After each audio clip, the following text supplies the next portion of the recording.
Você finalmente decidiu fazer aquela viagem de volta ao mundo única na vida.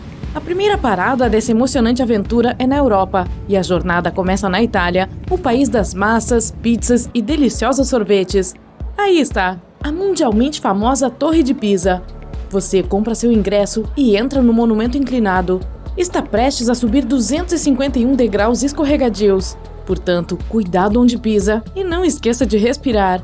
As pedras de mármore branco são impressionantes e de vez em quando você espia lá fora e aprecia a vista da cidade. Parabéns, você conseguiu! Chegou ao topo da Torre do Sino e pode tirar todas as selfies que quiser. A Torre de Pisa é um dos marcos mais emblemáticos da Itália. Enquanto sobe as escadas, um guia lhe diz que se trata na verdade de um monumento medieval construído entre os séculos 12 e 14, levando mais de 200 anos para ser concluído. E caso você esteja se perguntando se ela sempre foi inclinada, posso dizer sem dúvida, sim, sempre. Assim que terminaram o terceiro andar, ela começou a afundar. O fato é que o próprio nome Pisa vem da palavra grega que significa solo pantanoso. O solo ali é extremamente macio, feito de barro, lama e areia, e os arquitetos tentam achar uma solução desde que a torre foi construída.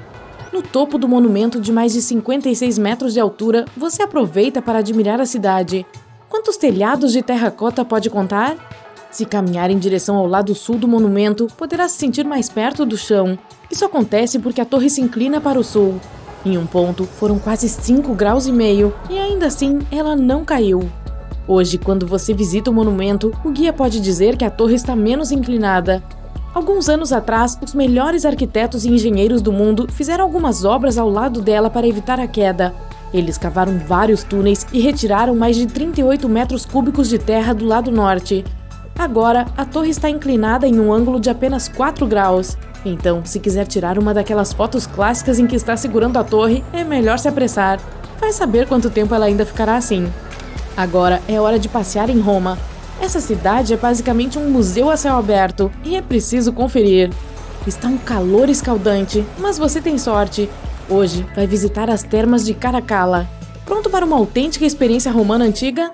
Você entra pelo que antes era um vestiário e terá que usar sua imaginação. Hoje verá apenas paredes de tijolos de 40 metros de altura aqui. Romanos de todas as classes passavam 1 ou 2 horas nas termas todos os dias. Eles iam depois de um longo dia de trabalho ou antes do jantar. Complexos de termas imperiais como este geralmente eram gratuitos, mas era preciso pagar uma taxa de entrada. Saindo do vestiário, os visitantes paravam em uma sala aquecida onde recebiam óleo e massagem com esfoliação. Então, algumas pessoas iam para um dos 2 pátios de exercícios. Dá para ver como eram amplos? Aqui havia elaborados pórticos de mármore e ainda é possível ver alguns fragmentos do piso de mosaico colorido. Se você estivesse com disposição para algo mais intelectual, poderia parar para ouvir um filósofo ou visitar uma das bibliotecas. Agora chegamos à sala mais impressionante, um caudário. Era um cômodo circular de vapor quente com 35 metros de diâmetro. Não tinha nenhuma nem 2, mas sim 7 piscinas aquecidas no interior.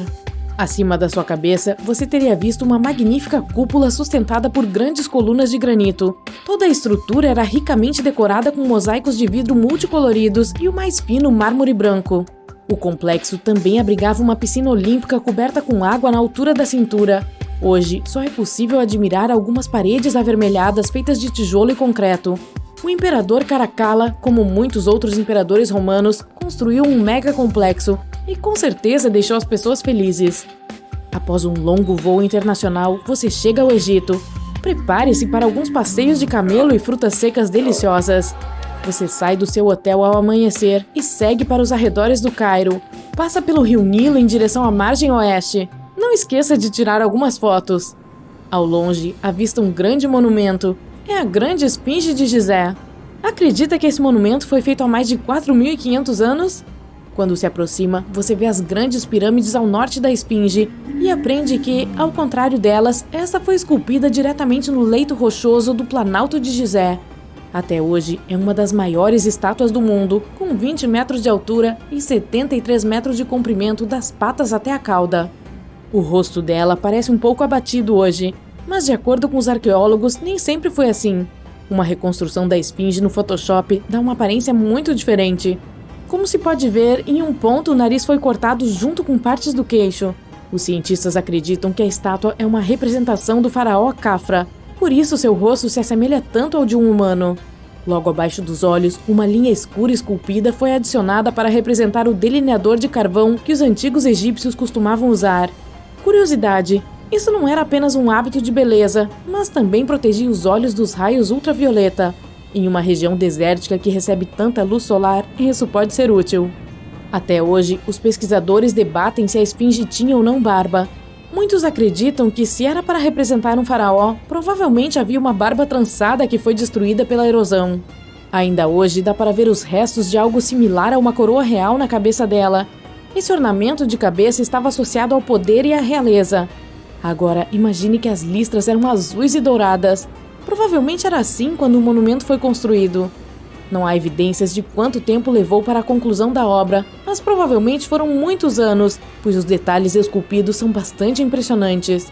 Se você tiver sorte, seu guia pode levá-lo a uma das câmaras secretas dentro da estátua. Isso se elas forem reais e não apenas um mito. As águas cristalinas da Grécia. Se chegar de barco ou avião, será uma verdadeira maravilha. Esse é o ponto focal dos sítios arqueológicos. Você chega a Mandrake Marine Port, mas espere um minuto, não há nenhum monumento ao redor. O Colosso de Rhodes está longe de ser encontrado à primeira vista. Isso porque ele foi destruído há muito, muito tempo, durante um forte terremoto. A grande estátua foi considerada uma das 7 maravilhas do mundo antigo. Se você a visse em uma foto, provavelmente a confundiria com a Estátua da Liberdade. Bem, isso não é realmente uma coincidência. Aparentemente, há uma conexão entre as duas obras. Ambas foram construídas como símbolos da liberdade, e a Estátua da Liberdade é muitas vezes referida como o Colosso Moderno. O de Rhodes tinha 30 metros de altura, mas hoje tudo que se vê é um cais de concreto com uma enorme lacuna no meio. Agora, imagine uma estátua de bronze em ambas as extremidades da ponte. Ela foi construída no século III a.C. e 900 camelos participaram da empreitada. A estátua existiu por aproximadamente 54 anos antes de ser destruída por um forte terremoto que atingiu a cidade com tanta força que tudo que restou do colosso foi um enorme pé. Mesmo assim, as pessoas continuaram visitando o monumento. Está pronto para voltar para casa? Obrigada por nos acompanhar nessa jornada e não esqueça de contar pra gente qual foi o seu lugar favorito. Até a próxima!